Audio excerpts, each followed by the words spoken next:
Hello, everyone, and welcome to Autism Stories. I'm your host, Doug Bletcher, the founder of Autism Personal Coach.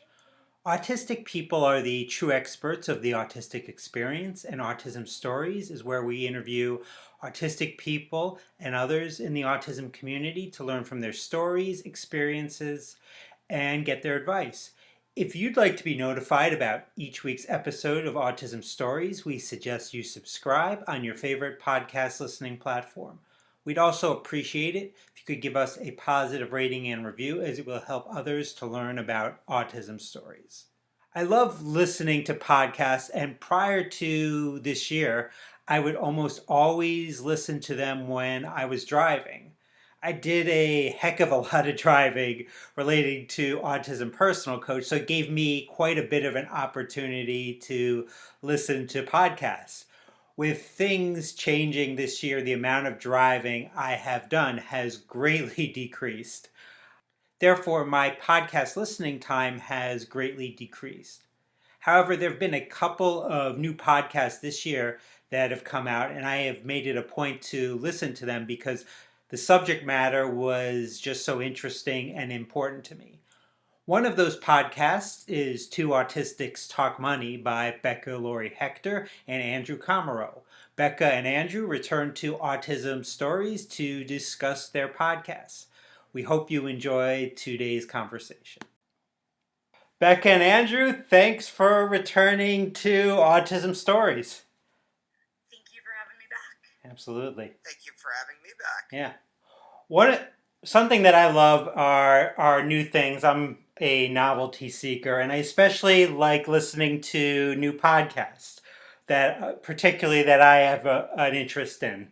So I was excited to hear recently that the two of you have started co-hosting a new podcast called Two Autistics Talk Money, Making It, Spending It, and Saving It. So how the heck did the idea of this podcast come about?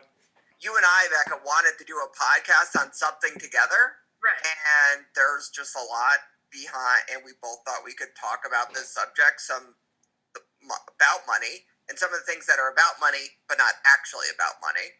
And that was kind of it. Yeah. I mean, we do. Andrew and I have the pleasure of working together outside of just Two Autistics. And so a lot of the clients that we share in common are struggling with like big picture life stuff. But they're also part of that big picture life stuff is understanding their finances. And so it was, we would end up in conversations about this stuff, not just about our clients, but about ourselves and where we're at in terms of money.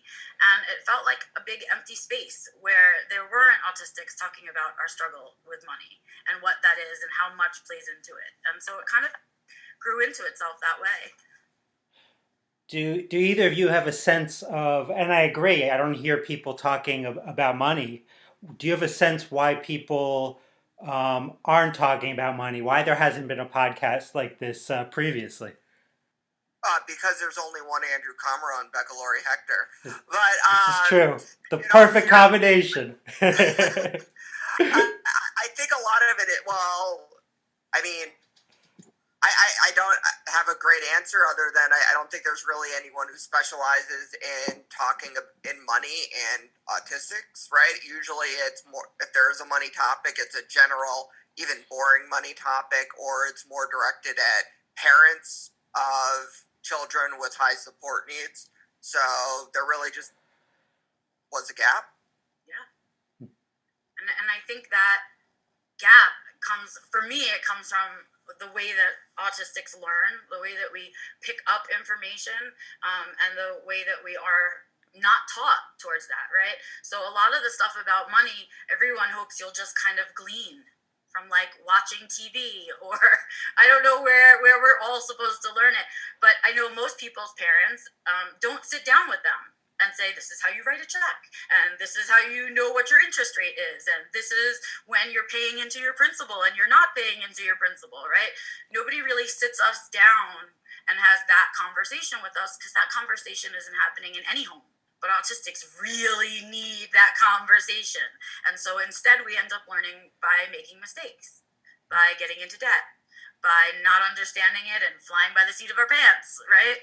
And that doesn't work. work long term. It's not a long-term sustainable solution.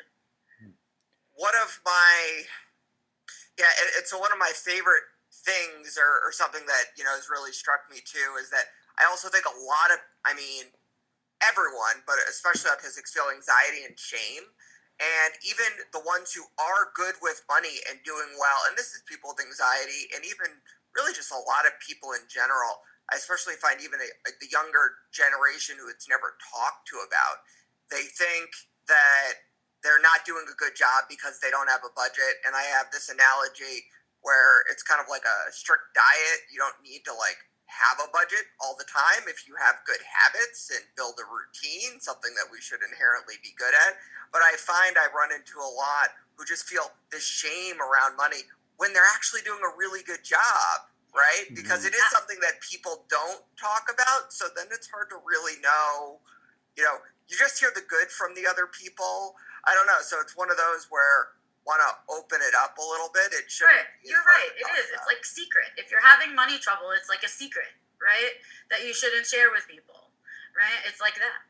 We should whisper it like cancer, right? I mean, it's like that for us. And I think, again, autistics don't get that. We don't get it. We want to talk about it because we don't understand it, but we've been clearly told not to talk about it, right? So we don't learn to ask for help or whom to ask for help. Right?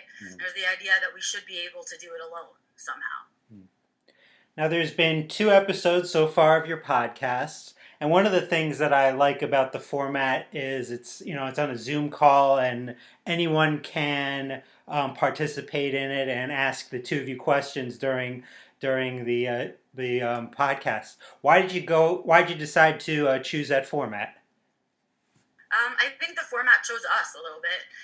We had the opportunity to do it through Casey Sparks, which is out of Yale, and work with Roger Zhu, who is an amazing person, and he really supports the community. He gave us a platform. He said, you can do it on this. You can do it on Meetup with us. That's part of Casey Sparks.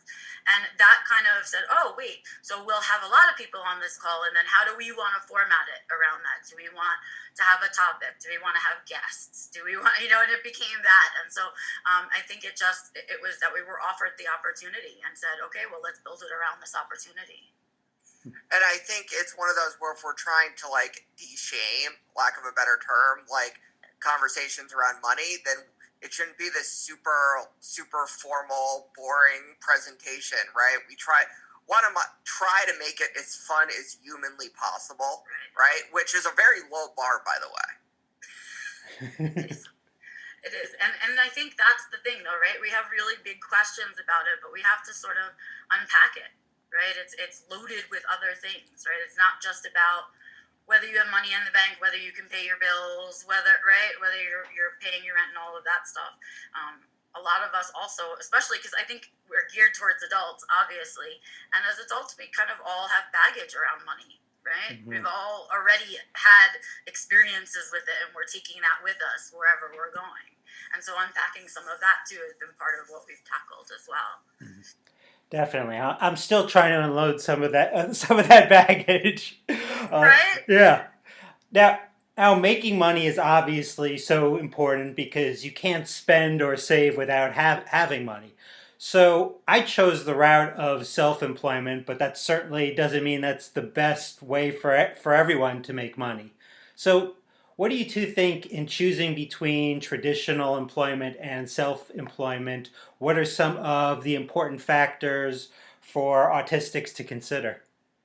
You got to take a look at what your interest is and where it lies, right? Like you guys have the, info dump files, and just if it really interests you and there's a good availability, a good job, and that makes sense for you and you could do that well, then I think it might make sense to more, seek regular employment. So for example, if it's a tech job where working remote and coding is, something you're able to do. But if it's something more little, niche where even a job doesn't exist, like Andrew Arbo talking about autism and driving, right? I mean, he kind of made that for himself, right? Or the three of us on the calls or this podcast. So I think it really figure out what you like to do and then see kind of how it's best suited. I do think autistics in general are better suited for ideally self-employment, because the gig economy is just that, it's the gig economy, so it's a good supplement, but I don't know if you can, do that forever, right? Self-employment should probably be a goal. I'm mixed on this topic, actually. So I think there are some of us who really benefit from traditional job. They like the routine of it. They like going to work, doing their job, leaving it there, and coming home, right? And there are some people, period, not just human beings, that for whom that suits them, right? And then there's a whole other category of us who strive really, really, really hard to make that suit us, and it doesn't, right? And so, and I think that for us, unless the workplace changes and the way we look at the workplace changes, for those of us who don't like that kind of employment, self-employment becomes the choice, right? But I think what we do, and this is a mistake, we draw a really big line between self-employment and traditional employment. And sometimes you need to do both, right? Sometimes you have to get a job that is a job that just pays the bills, that does the thing, right? And it doesn't take a lot of your spoons, it doesn't use a lot of your brains and all of that. And then you come home and you do the stuff that you love. And until that thing, that self-employment piece builds itself into something you can rely upon, you have to keep that regular, ordinary, traditional job, right? And so we need to think about that when we're also talking about this with autistics, because a lot of us know, yeah, self-employment is the way to go for me, but you can't go into it and say, I'm self-employed, and just sit there, right? There's a lot of hustle that comes with that, and you have to be prepared to put in that energy. There's definitely a lot of hustle, and there's a lot of decision making, and should I do this thing or somehow pay someone to do this thing because I'm going to suck at this thing. Right, exactly. Right? Is that, should I delegate, should I not delegate, right? Yeah, absolutely. And so it's a big weight. And so even though theoretically the idea of being self-employed sounds great, right? Sometimes the nuts and bolts of it don't work for you as a person, right? And it's just not something that you're geared towards. It's not a strength, right? And so that's the decision we need to be making. And I think if we eventually hold on a little bit, the workplace is changing, and we might not even have that traditional job in that sense anymore, right? And so we'll see. So sometimes people have some really unusual or unique ways that they've made money. So I'm wondering, either of you, what's maybe some, you're pointing to yourself, Andrew, what are some unique ways you've made money? So this is actually really funny, and actually one of my best friends who I've known for probably longer than almost any. And, he's in Vietnam now, and Gmail, he said, your emails to me are going to the promotions folder, which is appropriate for you. And I laughed, but it was hilarious. One of my favorites is I sold stamps. So stamps.com, I posted my referral link on the internet. This is 10 plus years ago. And I printed stamps, and then I sold them at a discount to doctor's offices, right? I'm just like, oh, well, where else can you buy stamps at a discount? And that's among, one of the more, I don't know, it's kind of one of my more favorite things that I've done, because I've never met anyone else who's made money selling stamps, like regular postage stamps, not collector stamps. My employment experience is super varied because of this struggle with trying to do the 9-to-5 thing, regular traditional job, and not being able to maintain it or sustain it for any period of time, right? So I've done a lot of different things. One of my least favorite jobs that I ever had was working in, you guys, this is how old I am, so if you don't know what I'm talking about, Google it. But there used to be little film places, like little camera and film little shops, and they were literally like a toll booth. It was the size of a toll booth on the highway, and you would just take people's film and send it out to get developed, and then blah blah blah. But I used to have to do the phone calls. Hey, this month's special is a picture with your pet, so come on in. And I can't even tell you, in the time when we were moving from film to digital, how few people wanted to talk to me at all, right? And so that was the worst job that I've ever had, and the oddest thing that I've ever done. But I've done like really strange jobs. I've been a vet tech. That was one of my favorites. I've been a bartender. Another one of my favorites. Least favorites, secretary. I worked in commercial construction for a while. Not a favorite. Things like that. But I did whatever I had to do because I was so much trying to find a place where I could do that 9 to 5 thing and sustain it, right? So it was about trying to figure that out until I figured out it just doesn't work for me at all, right? One thing I've never understood about bartenders is how they remember, like when someone orders a drink, how they remember like what exactly to put in the drink. Because I never see anyone with like a little booklet out that they're skimming Right. through the booklet. How did, Well, the truth is that there is a book behind the bar because okay. sometimes you get weird customers that order weird things that aren't popular, but the rest of the time, most people are ordering the same crap over and over again. So it's that you've done it so many times, you don't even have to think about it anymore. I mean, how many times can I make a margarita and not know what's in it, right?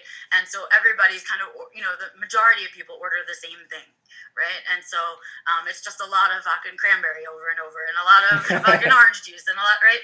And so it looks to you like, hey, I know what I'm doing, but it's really just, I've done this 80 million times today, you're not special, right? Yeah. So that's where it comes from. I think what makes a good bartender a great bartender is the ability to remember the person and their drink. So if someone can come in and you remember what they had the last time, you're a pretty good bartender. And that was my favorite skill set. My brain likes patterns. So a person and their drink is a pattern, right? The time of day they come in, the day of the week they come in, all of that was really easy for my brain to remember. And then I was like this awesome bartender that like, hey, you remembered me after one time, blah, blah, blah, blah, and that's just how it worked. But that's the secret, is that they do mostly the same thing all day long. Now, we were talking about gig work a little bit a while ago. What do you see as some of the first steps in the process of going about that if someone wants to kind of pursue that path? I mean, I see, again, taking a step back as to why. Is it like simply just a paycheck, or at least try to have it a little bit of an interest? So, for example, I can, imagine, and I do know there's some autistics who do it, but, driving like DoorDash and food deliveries, there's a lot of change, a lot of unanticipated things. A lot of us struggle with driving anyway.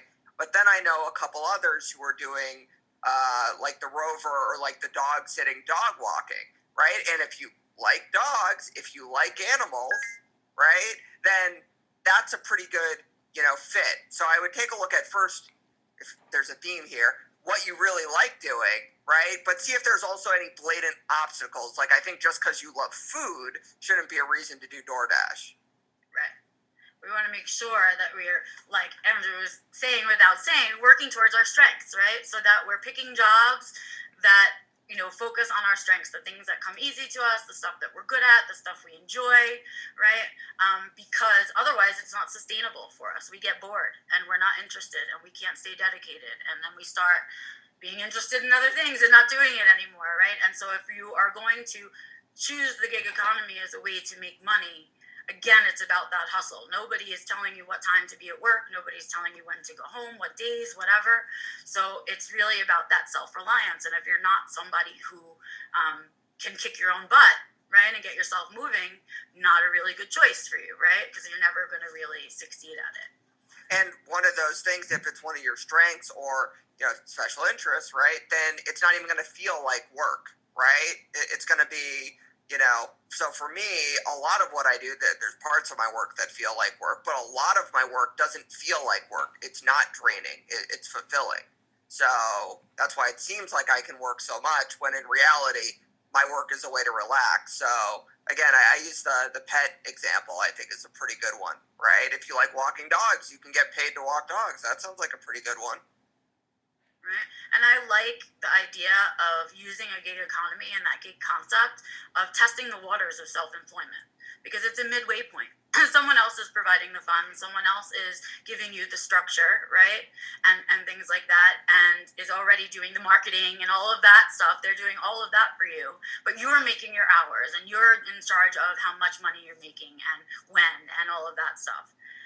And so it's a good stepping stone, because once you fully step into self-employment, you're in charge of all of it. You have to bring the leads in, you have to do the marketing, you have to decide what the focus of your company is and all, right? And so if you can't manage through the gig economy, probably not a good idea to take the next step into self-employment just yet, right? That's a really good point, Becca. I didn't even think about that as much, but it's really true. Even just asking for payment, right, is handled and getting paid. That can be a really uncomfortable conversation for a lot of people, is, getting paid and or taken advantage of, right? With the gig economy, it's set for you. The price is set. It's done. You get paid. That's probably one of the most awkward conversations that needs to happen with having your own business, and then that's avoided. Right. And so it's a good midway point, right? It solves some of the problems of traditional employment, while not, leading into the challenges that self-employment can have coming with it. Now, however you're making money or however you have income, then it gets to a point where, well, how am I going to spend that income? And one of the suggestions you hear, one of the most common things is, oh, make a budget. So I was wondering, what do you see for autistics as pros and cons to making a budget? So, and I spoke about it a little briefly earlier, but I think one of the biggest cons is feeling shame that you need to have a budget, especially when you're already not doing well, right? So again, if you're already, not in a good place, well, you should have had a budget is helpful to nobody ever. I also think, and it could be executive dysfunction, who knows what it is, probably that. But unless it's a habit, unless it's a routine, you're not going to hold to it anyway. So it's better to try to make something easily and repeatable. The idea is to not need a budget. But at the same time, it's also good to look back and reflect, similar to how we might look back at the month, the quarter, the year. So there's an app I've recommended, which wasn't designed for us, but I think is amazing. It's called Truebill. And it gives you just, hey, you spent this much more last month than this month. And one of my favorite features is it'll help cancel things for you. So it'll help cancel that gym membership for you and give you the letter to write and what to do. Because we all hate confrontation, and the gym is like the worst, right? To call, to cancel. They're so mean. So just the fact that the app will help you cancel those things, and to me, I think it's perfect. Any autistic I've recommended it to has loved it. And I think it's, again, setting the good habits versus trying to really go into all these details, especially if money and math is not your area of expertise. And I have a kind of a different take on budget. So like for me, I feel like an initial budget is super important. I think that a lot of what sends us into anxietyville as autistics is that we don't function about real numbers. Like we don't want to know the real numbers for some reason. And somehow we think if we hide the real numbers from ourselves, right, it'll go away, I guess, or it'll get better, or we don't know, right?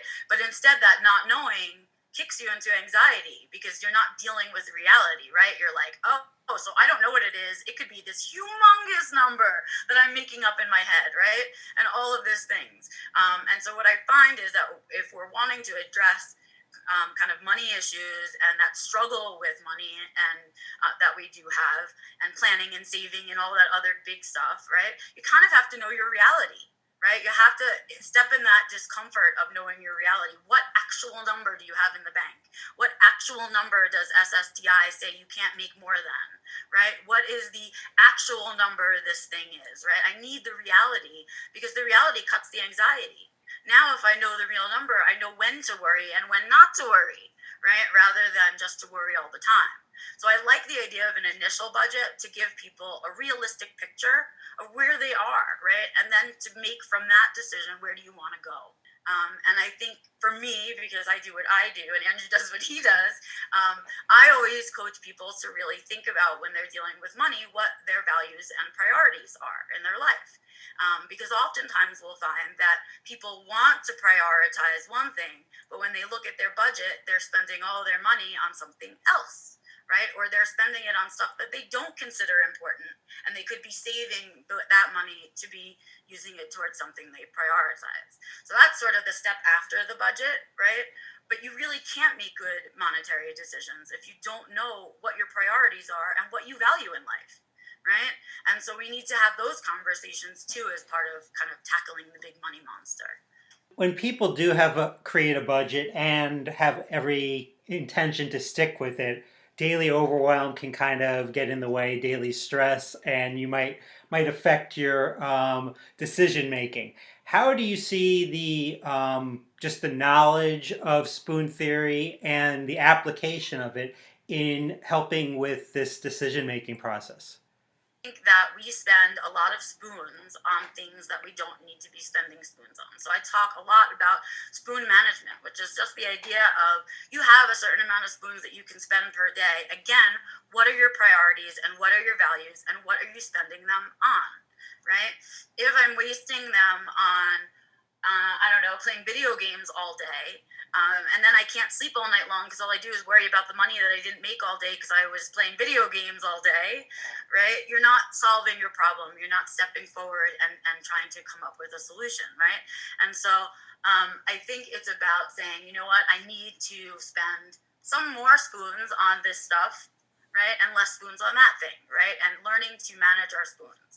Because when we alleviate our challenges, when we alleviate the anxiety and we alleviate the depression, and we alleviate some of the social structures that are in place, we can sustain a lot better, right? We can do it for a lot longer. And that's, I think that's the part of spoon management that we don't talk about. The other piece that I feel that is a little bit related to that is the idea that we have in America specifically, that all of our energy should be going towards our work, that we should be working and working and working, and rest is shameful and no one should be napping ever. And like, right, that's really the attitude in our country. And I think that's about spoon management too.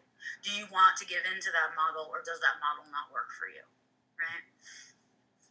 So, and again, I think that comes to automating as many things as you can, right? Again, so if there's, what I mean, when I said habits, I also just meant automation in general, right? So to the extent possible, right, if you have, you know, a tiny bill every month that can just be an automatic bill pay, right? And then you can just check, you know, the credit card instead of paying 4 different bills, you can just pay one, right? And financially it may be better anyway. Well, then that's a lot easier. Then that's one less thing you have to do a week, right? That's one less bill you have to pay. So again, as long as you can keep track of that one thing, right? You don't want to, you know, automate everything and then realize you have no money in your bank account because you weren't paying any attention. But, you know, to try and the things that are, you know, simple as possible to be able to automate. So like our Amazon credit card, right? I just have it automatically pay out of my bank account each month, and I spend too much on Amazon, but so does everyone else. So, but I just know that it's like a debit card, it's just going to automatically be paid off every month. I never have to pay my Amazon credit card bill. It doesn't take any spoons. It doesn't take any energy. It's just going to happen. And so, and I think that's brilliant. I think that's the place that we cross over a lot, is that idea of habits and routine. It's the idea that once you've looked at your budget and you've created your priorities and your values, what else, now what, that I have this real knowledge, what can I do with it, right? Do I want to say to myself, let me not spend more than $20 a month on, I don't know, the movies or whatever, or entertainment, and that kind of thing. And so that setting up a budget that doesn't feed into our black and white thinking, so isn't to the penny, isn't so exact, isn't, oh my God, you went over by $10 this month, right? It's not about that. It's about estimating around how much you can afford to spend on each part of your priorities, right? And then creating that habit that that's your knowledge, right? And something else that I often suggest to people is taking care of all their bills on a particular day of the week or a particular day of the month if you think you can handle it monthly, right? So you don't have to worry about it Monday through Thursday. You know you do your bills on Friday, right? And managing your spoons that way. When we create schedules like that around cleaning, around money, around any of those adulting things, we do better. Because the more something becomes a habit for us, the better we like it. Oh, it's easier, it's easier, it's easier. Our brains love it. And that's how we create this kind of sustainable money situation that we're all always looking for. What about with budgets? Sometimes I wonder if people aren't making the budget specific enough. Like there might be an entertainment category, or it might be this category or that category that's broad, and then that affects how the spending decisions people make. Well, again, a plug for Truebill. It's one of the reasons I like it. I think it does a great job with that. I'm not endorsed by them, by the way. I just really like it. But no, I think, but you also don't want to get stuck too much in the details and in the weeds, right? I think there's a happy medium, and being somewhere in the middle is always a good idea, right? So if you can save a little bit of money every month and still spend some money on things you enjoy, you're doing a really good job. Yep. And I think it's also good to take a step back and I'm horrible at this. I'm atrocious at this, right? Take some small victories and feel good about some wins, right? So I think it's also, hey, if you're saving more money than you're spending every month, right? Or you had a month where you did that, right?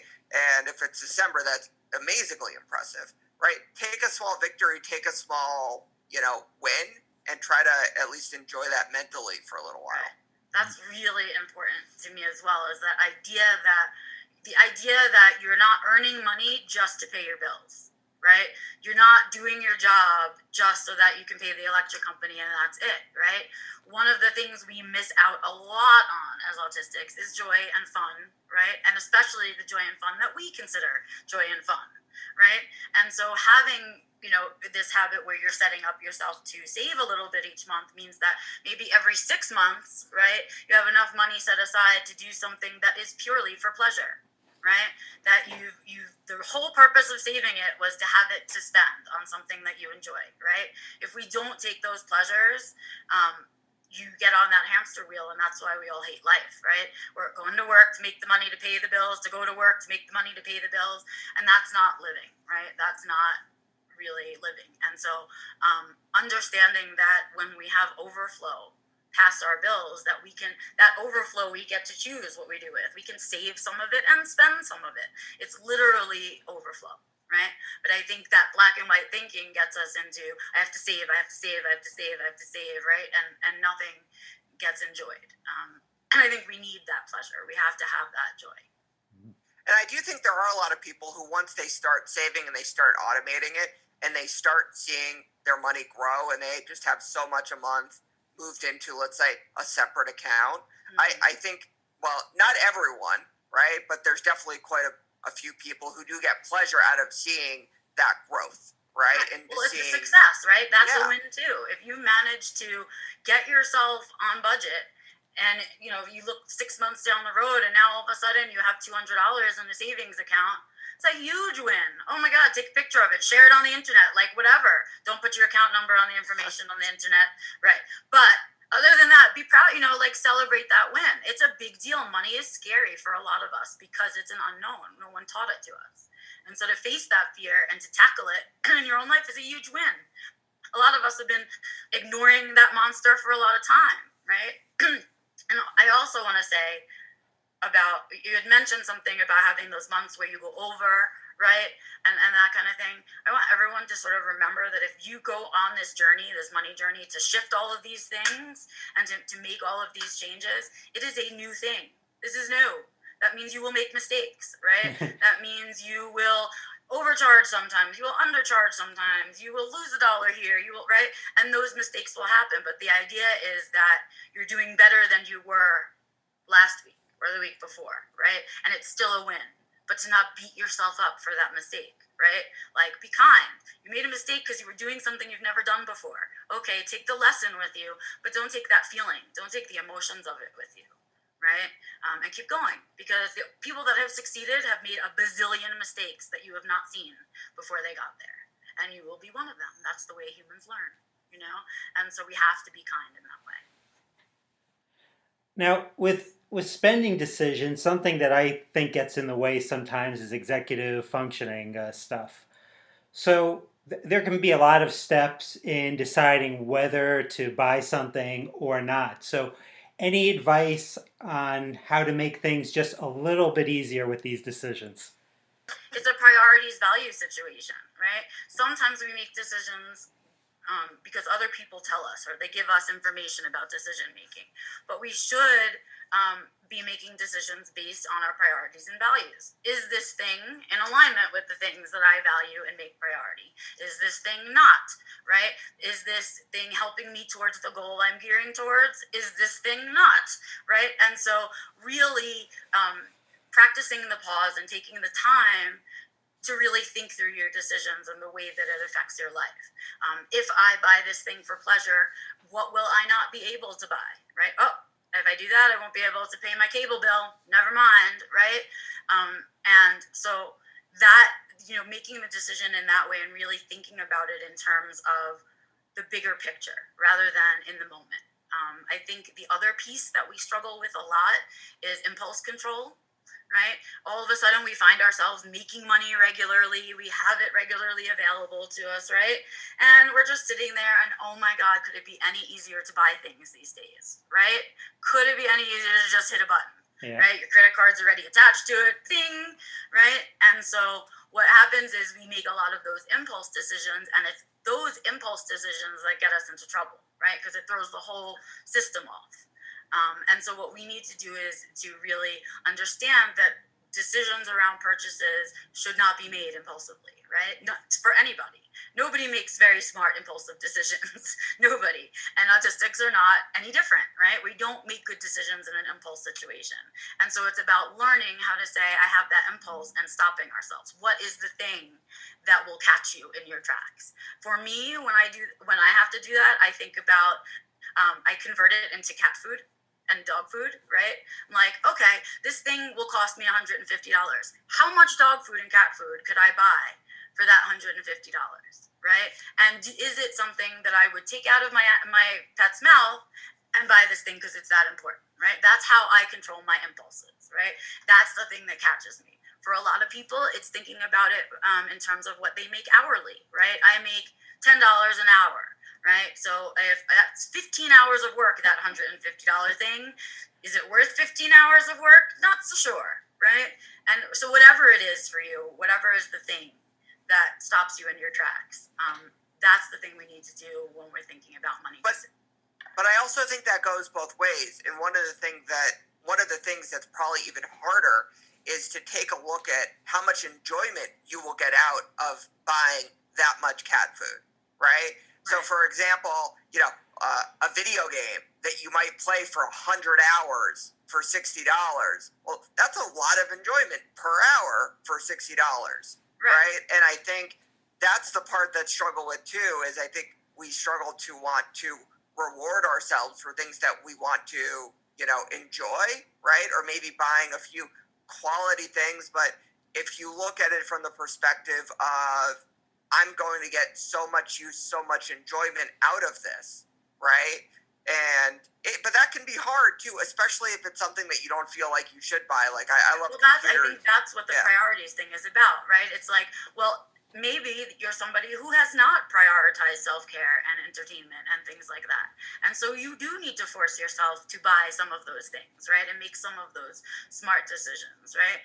And for others of us, like for me, I know the overall pleasure that I get from having my pets be happy and healthy is worth more to me than just about anything. That's like one of my number one priorities. So when I keep that a number one priority, I don't spend money on things that, right? And so it all plays into itself. It's about learning that balance that is so incredibly difficult for the autistic brain. Now, I know in my life there's been times when I've avoided looking at my bank account, my bank statement, and it's always when there's less in the account. So, so how often do you think people should be checking out their bank accounts, even if it's bad news that they're bound to receive? So I have two parts to this. The first part is, if it is something temporary that is going to fix itself, i.e., there's investments or it's the stock market or something along those lines, then you're probably doing the best thing that you can avoiding it, right? People who avoided looking at their retirement account statements in March, first looking at it, getting really panicked and selling, they did a lot better by avoiding it. So, but let's assume it's not that. I would say I think you should look at least once a month, right? Just to make sure that you didn't miss anything. Obviously, you can look more than that, but I think you should look at a minimum once a month. I concur. I think we can tend, especially as autistics, to overlook. We can look all the time at everything and just obsess, right? And so I think it's good to remember that everything happens in cycles. So the bank cycles in 30 days, like your credit card, right? Cycles every 30 days. And so if that's when the computer changes everything and gets it the most up to date, that's the time to be looking, right? In between, everything's just fluctuating, right? And I remember my grandfather was an accountant, and he gave me the same advice, Andrew. He used to say, if you have stocks or investments, don't look at them more than like once, twice a year, because things fluctuate too much and you'll panic, and then you'll end up missing out on the rewards of when it sweeps back up, right?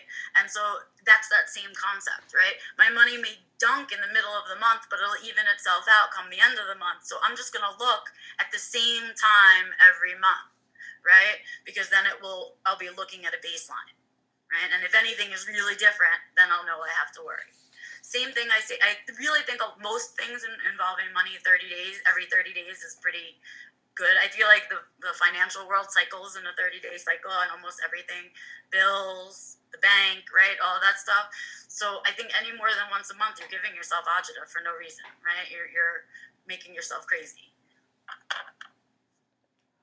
Well, before we go, we should definitely promote Two Autistics Talk Money. How can people go about listening to it? They can register. I do not know the link, but I will send it to you, Doug. The link to sign up for it, we do it once a month. It is the third Wednesday of the month at 3:30 p.m. Eastern Standard Time, 1:30 p.m. Mountain Standard Time. And just register. It's free. Just sign on. You can listen and not say a word. You can turn off your camera for all we care. You can participate and ask questions, right? I know January we have a guest coming on, right? Correct. So we have a guest coming on in January, and then otherwise we try to pick a topic that Andrew and I can introduce that's related to money, and we sort of talk about it for a little bit, and then open to questions. So come find us. Our next one is actually on this Wednesday, the 16th. Yes. And so yeah. Come find us, come join us, and then if you miss it, I put it up on my YouTube channel, and you can catch it there. Do you put it up anywhere else, Andrew, or just there? I think I might put it up on my YouTube too, but I probably forget half the time, so let's direct it to your YouTube. One of those places. You watch yes, exactly. The whole conversation. You won't really have missed if you physically miss it in real life. Yeah, I've caught the replay on your channel, Becca. Fantastic. Now, any upcoming projects that the two of you want to plug? What do you got going on? Anything, Andrew? I mean, I always have like 5 million things going on, but there's none I can target at the moment that I think specifically. Well, I will encourage everyone to check out info dump files right now. Yes. This is Doug and I podcast where we talk about special interests and all of that fun stuff. Adults only, please. What else? And I am, of course, doing my course. It's right now recorded, but get excited, everybody, because I'm going to be running through it live again with the new cohort starting in February. So if you are interested in taking the course and you want to do it with me live, you can do that starting in February. And these two amazing gentlemen have already been sponsors to the course and will probably do so again, I hope. So I'm hoping to have scholarship seats available once again for some of you who can't manage it. That's about it. Well, Becca, Andrew, it's a pleasure to talk with the two of you as always, and a great way to end 2020 and hopefully a better 2021 for everyone. Let's certainly hope so. Thanks to everyone for listening, and thanks so much to Becca and Andrew for the conversation. To listen to Two Autistics Talk Money podcast, check out the link in the description for this episode. You can also find a link for a free call to learn about all the different ways how coaching from Autism Personal Coach can be beneficial to you. So book a call with me today. If you'd like to be notified about each week's episode of Autism Stories, we suggest you subscribe on your favorite podcast listening platform. We would also appreciate it if you could give us a positive rating and review, as it will help others to learn about Autism Stories. On next week's episode of Autism Stories, we discuss how the lives of autistic people look through the lens of trauma with Michelle Bauman. Talk to you then.